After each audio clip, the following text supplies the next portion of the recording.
What's up guys, welcome back to my channel, Willy Kun Channel. Dan hari ini gue akan menceritakan lagi sebuah kasus untuk kalian yang menginspirasi sebuah film bernama Jigsaw. Nah, kalau kalian belum tahu film Jigsaw itu kayak gimana, di film Jigsaw itu diceritakan ada seorang pria yang suka menculik seseorang atau kelompok untuk disiksa di dalam suatu ruangan dan akhirnya mereka akan meninggal. Nah, rupanya film ini terinspirasi dari seseorang yang bernama Henry Howard Holmes yang rupanya adalah pembunuh berantai pertama di Amerika Serikat yang diduga telah membunuh lebih dari 200 orang. Bahkan dalam sebuah pernyataan, Holmes sempat bilang kalau dia ini memang terlahir dengan iblis di dalam dirinya. Nah, tapi sebelum gue membahas kasus ini lebih dalam, jangan lupa untuk selalu support channel gue dengan cara klik tombol subscribe-nya aja di pojok kanan video kalian, kemudian klik tombol loncengnya agar mendapatkan notifikasi terbaru dari video-video di channel gue ya guys. So, kita langsung aja membahas mengenai Holmes ini nih, gimana sih kasus yang menyeramkannya ini. Jadi, Holmes ini diceritakan terlahir dengan nama Herman Webster Mudgett pada tanggal 16 Mei 1861 di Amerika Serikat. Dia terlahir dari dua pasangan petani sederhana yang rupanya adalah kewarganegaraan Inggris. Tapi diceritakan memang sejak kecil Holmes ini sudah menerima kekerasan secara fisik oleh ayahnya yang rupanya adalah seorang pemabuk. Kemudian dari ibunya memang dia tidak menerima kejahatan secara fisik, namun dia mendapat penyiksaan secara verbal, di mana ibunya ini selalu memberikan gagasan kepada Holmes bahwa dia adalah seorang penjahat. Selain itu diceritakan juga sebenarnya Holmes kecil ini sering dibully oleh teman-temannya. Jadi memang ketika kecil, Holmes ini memiliki ketakutan dengan hal-hal yang berbau dengan kedokteran. Jadi ketika saat itu teman-temannya membawa dia ke sebuah klinik untuk melihat model tulang di klinik tersebut. Nah, tapi ketika dia melihat hal itu, memang dia merasa ketakutan nih awalnya. Tapi di sini Holmes mengakui bahwa itu adalah turning point atau di mana titik di dalam hidupnya dia merasakan dia ketakutan, tapi dia juga tertarik dengan hal-hal yang berbau kedokteran. Sehingga sejak saat itu, Holmes memiliki kebiasaan yang cukup aneh, yaitu untuk menangkap hewan-hewan di sekitar rumahnya, kemudian untuk disiksa dan dibedah badannya. Tapi dari rentetan catatan kelam dalam kehidupan kecilnya, Holmes kecil ini sebenarnya memiliki hal yang dapat dibanggakan. Nah, Holmes kecil ini dikabarkan dia adalah anak yang rajin dan pandai, sehingga setelah dia lulus sekolah, dia sempat beberapa saat untuk mengajar di beberapa sekolah nih. Hingga akhirnya pada tahun 1878, Holmes ini memutuskan untuk menikahi seorang wanita yang bernama Clara Lovering. Nah, Clara Lovering ini rupanya adalah seorang anak petani sukses di kotanya. Nah, setelah beberapa tahun setelah mereka menikah, Holmes memutuskan untuk melanjutkan kegiatan pembelajarannya ke sebuah universitas Michigan. Di universitas ini, Holmes mengambil fakultas kedokteran yang rupanya biaya pendidikannya ini dibantu oleh keluarga dari istrinya. Dan sifat psikopat dari Holmes ini akhirnya mulai terlihat ketika Holmes ini mulai kuliah di Universitas Michigan ini. Karena ketika dia berkuliah, rupanya dia juga bekerja di laboratorium anatomi yang dimana Holmes ini sering mencuri tulang dan memanipulasi kematian dari seseorang. Dimana tulang-tulang yang dia curi di lab itu, dia jual ke sekolah kedokteran untuk mendapatkan uang, dan orang-orang yang meninggal di lab itu secara aneh, dia ambil kemudian dia riasin biar kelihatan seperti kecelakaan. Nah, setelah dia riasin seperti itu, dia langsung mengambil polis asuransi dari tubuh tersebut. Tapi disayangkan beberapa bulan sebelum kelulusan Holmes ini, dia malah menceraikan istrinya si Clara, kemudian pergi ke New York. Nah, di New York ini sebenarnya ada beberapa orang yang melihat dia ini pergi dengan seorang anak lelaki yang tiba-tiba anak lelaki itu hilang secara misterius. Nah, di sini Holmes mengatakan bahwa anak lelaki itu pulang ke rumah orang tuanya. Jadi setelah dia bilang pernyataan seperti itu, kejadian ini tidak pernah diinvestigasi dan Holmes langsung meninggalkan New York untuk pergi ke tempat barunya nih. Di tempat barunya yaitu di Philadelphia, Holmes ini diterima bekerja sebagai seorang penjaga apotik. Tapi sayangnya, lagi-lagi Holmes ini melakukan suatu kesalahan di mana dikabarkan ada seorang pasien yang setelah meminum resep obat dari Holmes, orang tersebut langsung meninggal dunia. Tapi dalam kejadian ini, lagi-lagi Holmes membantah bahwa dia memberikan resep yang membuat orang ini meninggal nih. Nah, setelah kejadian ini, lagi-lagi Holmes memutuskan untuk meninggalkan kota Philadelphia untuk pergi ke Chicago. Tapi sebelum dia pergi ke Chicago ini, dia memutuskan untuk mengganti namanya dari Herman Webster Mudgett menjadi Henry Howard Holmes, di mana dia juga memutuskan untuk menikahi istri baru nih. Nah, informasi aja buat kalian, sebenarnya ketika nantinya Holmes ini ditangkap, dia akhirnya mengakui kenapa dia sering mengganti-ganti nama, kemudian menikahi wanita-wanita di setiap kota yang dia baru pindah nih. Nah, tujuannya itu sebenarnya dia untuk mengubah identitasnya. Jadi ketika dia pindah ke kota baru, kalau pada zaman itu kan, kalau kita ganti identitas dan kita menikahi wanita baru atau pria lah, ya identitasnya akan tersamarkan dan dia tidak dicurigai di kota barunya nih. Kemudian akhirnya Holmes ini memutuskan untuk pindah ke kota Chicago, di mana di kota Chicago ini dia lagi-lagi mendapatkan pekerjaan sebagai penjaga apotik dari Elizabeth S. Holton yang rupanya adalah teman alumni Holmes ketika bersekolah di sekolah kedokteran. Nah, di sini dikabarkan bahwa kerja dari Holmes ini bagus banget. Jadi banyak banget pasien-pasien di apotek itu suka dengan cara kerjanya Holmes nih. Sampai dikabarkan Holmes ini dapat meyakinkan Elizabeth untuk menjual apoteknya kepada Holmes, dan ketika saat itu kan Elizabeth dan suaminya ini menghilang begitu saja kan. Jadi orang-orang pelanggan dari apotek itu langsung menanyai hal ini kepada Holmes nih. Di sini Holmes bilang kalau si Elizabeth ini udah mau pensiun, jadi dia menjual apoteknya kepada diri dia. Kemudian mereka ini pergi ke suatu alamat baru yang tidak memberitahu alamat baru mereka dan hilang begitu saja. Mencurigakan ya. Kemudian pada tahun 1887, akhirnya Holmes ini membeli sepetak tanah tepat di depan apoteknya ini. Yang awalnya Holmes ingin membangun sebuah gedung yang bertingkat 2, yang tujuannya ini tingkat satunya dijadikan tempat pertokoan dan tingkat keduanya ini dijadikan seperti kos-kosan. Tapi akhirnya di tanah ini malah dibangun bangunan yang memiliki 3 lantai dan 1 basement. Dan rupanya bangunan ini diberi nama Castle Jagal Rahasia milik Holmes. Selama pembangunan kastel milik Holmes ini, dikabarkan orang-orang yang membantu membangun kastel ini atau pekerjanya ini sering berganti-ganti, kemudian juga sering tiba-tiba hilang di dalam kastel tersebut.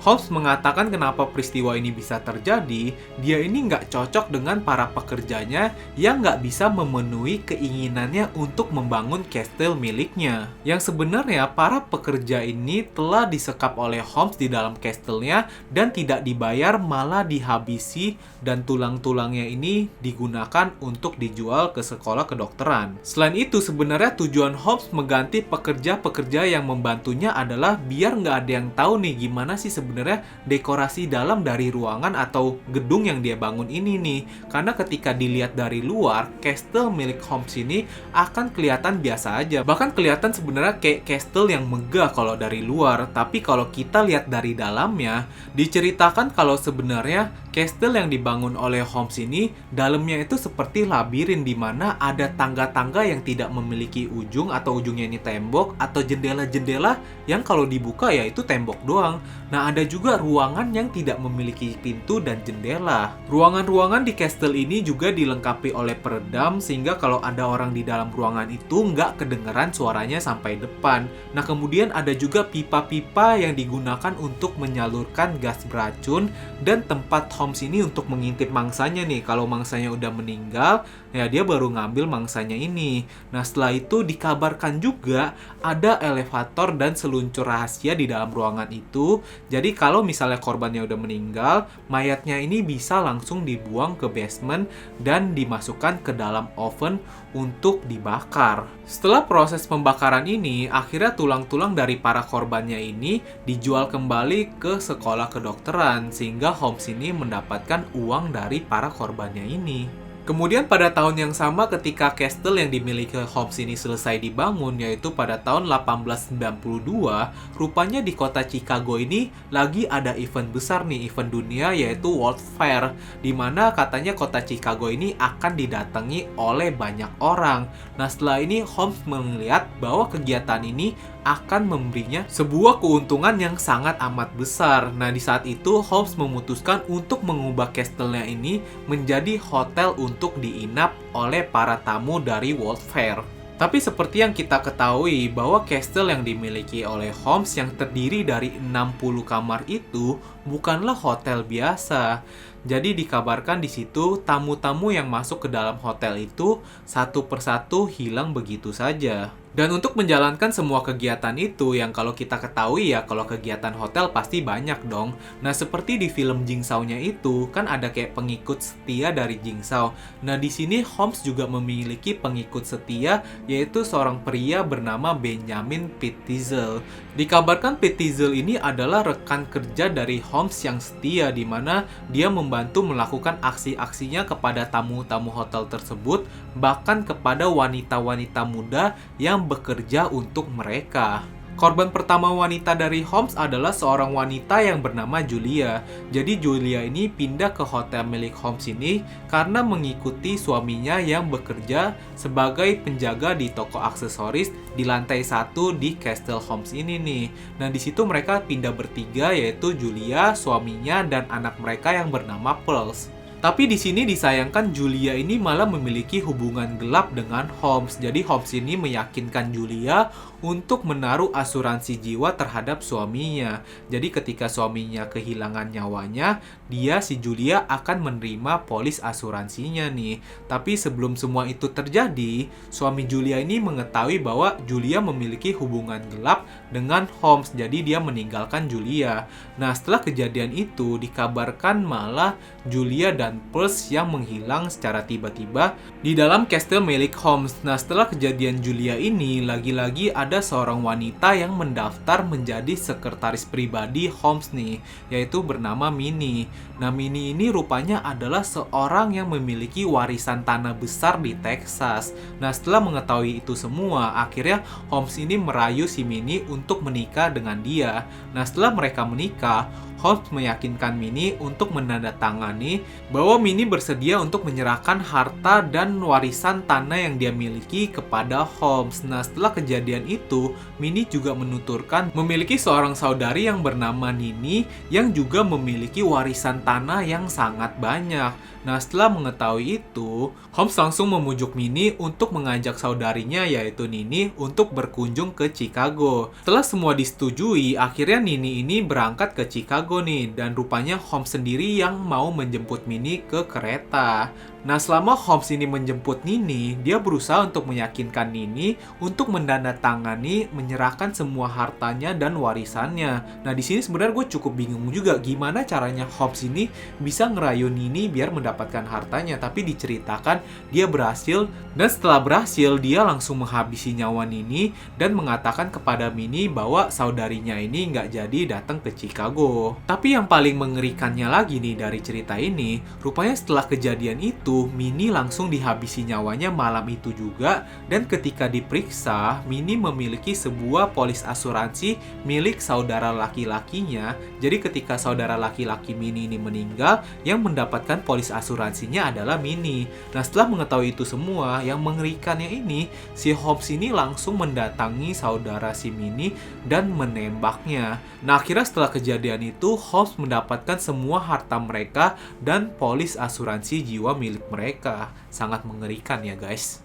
Akhirnya pada tahun 1893, Holmes mendapatkan sebuah ide baru untuk mendapatkan asuransi dari bangunan hotelnya ini nih, dengan cara membakar hotelnya itu. Tapi dalam kejadian ini, setelah dia membakar hotelnya ini, pihak asuransi malah tidak percaya dengan Holmes dan menuntutnya karena telah melakukan aksi penipuan. Setelah kejadian itu, karena Holmes ingin kabur dari pihak kepolisian, akhirnya Holmes ini kabur ke Texas karena seperti yang kita ketahui, dia kan memiliki warisan tanah milik Minnie. Nah, di tanah yang dimiliki oleh Minnie ini, dia berencana untuk membangun sebuah kastel jagal baru yang digambarkan akan lebih besar bahkan 2 kali dari kastel pertamanya ini nih. Nah, jadi proses pembangunan itu dimulai, tapi sayangnya lagi-lagi nih, emang si Holmes ini ya, membuat masalah terus. Dia melakukan penipuan lagi dari proyek pembangunan kastel barunya ini, dan akhirnya dia sempat dipenjara. Nah, tapi di penjaranya ini dia berhasil bebas karena membayar uang jaminan. Kemudian setelah dia bebas dari penjara, dia memutuskan untuk kembali ke Chicago, di mana dia bertemu dengan teman lamanya yaitu si Pettizel nih, yang rekan kerja yang sangat dia percayai. Nah, karena si Pettizel ini juga percaya banget sama si Holmes, mereka mau melakukan aksi penipuan asuransi lagi, di mana di sini si Pettizel akan memalsukan kematiannya nih. Tapi disayangkan karena akhirnya Pettizel ini sangat percaya dengan Holmes, rupanya si Holmes ini benar-benar mengakhiri hidup dari Pettizel dan mengambil semua uang asuransinya. Karena tidak terima dengan kejadian ini, akhirnya istri dari Pettizel ini melaporkan Holmes kepada pihak kepolisian dan membeberkan semua aksi yang telah dia lakukan. Tapi akhirnya sebelum Holmes ini berhasil ditangkap, sebenarnya dia tuh kayak sempet bisa meyakinkan istri sama ketiga anak dari Pettizel bahwa si Pettizel ini sebenarnya masih hidup, dia bilang kayak gitu. Jadi dia kayak bawa istri dan ketiga anaknya ini ke suatu daerah Amerika Serikat, kemudian dia malah menghabisi nyawa mereka. Nah, akhirnya pada tahun 1894, setelah beberapa saat si Holmes ini menjadi buronan, dia berhasil ditangkap di Boston, di mana dia mengaku dia telah menghabisi 27 nyawa. Tapi di dalam persidangan, hanya 9 kasus yang berhasil diungkap, tapi diperkirakan sebenarnya Holmes ini telah menghabisi lebih dari 200 nyawa. Kemudian pada tanggal 7 Mei 1896, akhirnya Holmes ini menerima hukuman mati yaitu dengan cara digantung. Dan uniknya Holmes ini memiliki permintaan akhir, yaitu mayatnya ini mau dikubur sedalam 10 kaki kemudian dicor, karena dia takut mayatnya ini atau kerangkanya akan dicuri oleh pencuri kuburan. Dan permintaan terakhir ini memang dikabulkan. Tapi ada yang bilang sebenarnya permintaan ini tujuannya itu untuk membohongi publik, di mana sebenarnya Holmes ini udah membayar algojonya sehingga dia bisa bebas. Terus bagaimana nasib kastel jagal yang dimiliki oleh Holmes? Nah, kastel ini telah terbakar hebat pada tahun 1895 yang diduga telah dibakar oleh 2 orang misterius yang nggak diketahui identitasnya. Jadi sampai sekarang gimana posisi dalam gedung tersebut, terus labirin-labirinnya nggak pernah terungkap, guys. Jadi itu dia guys cerita mengenai serial killer pertama yang berada di Amerika dan menginspirasi film dari Jigsaw. Jadi menurut kalian gimana nih guys? Ceritanya sangat seram. Kalau menurut gue sih menyeramkan ya. Coba tinggalin pendapat kalian di kolom komentar. Dan jangan lupa untuk like dan share video ini guys. So thank you guys for watching this video. Dan see you guys in the next video.